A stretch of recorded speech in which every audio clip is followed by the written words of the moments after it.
इकडे पिंपरी चिंचवड महानगरपालिका निवडणुकीमध्ये उपमुख्यमंत्री अजित पवार आणि भाजपचे आमदार महेश लांडगे यांच्यात आरोप प्रत्यारोपांचा प्रचंड धुरळा उडालाय।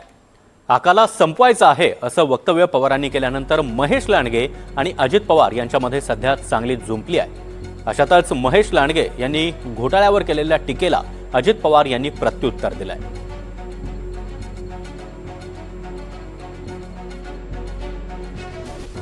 फार सेन्सिटिव्ह मुद्दा आहे, त्याच्या संदर्भात मी सभागृहात बोललोय। त्याच्याकडनं अपेक्षा अशी होती मला की त्या संदर्भात त्यांनी बोलावं।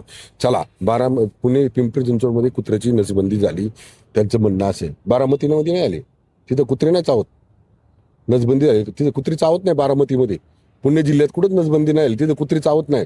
महाराष्ट्रात कुठंच नसबंदी झाली, तिथे कुत्री चावत नाही। उगाच काय तर लोकांना दिशाभूल करायची नसबंदीमध्ये, कुठं अजून कशामध्ये।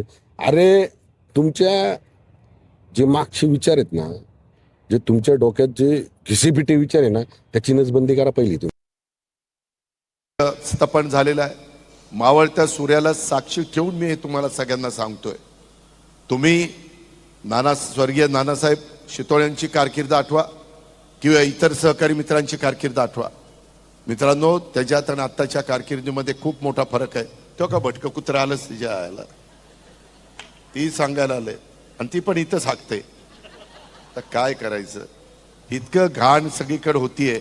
मी ज्यावेळेस शहरात फिरायचो, राजेंद्रला विचारा किंवा इतर कुणाला विचारा, जुन्या लोकांना, मी जाताना गाडीतनं मला डिवायडरमध्ये झाडं जळलेली दिसली तरी मी ताबडतोब संबंधितांना जे काही स्पष्ट शब्दामध्ये खडसवायचो तेच खडसवायचो।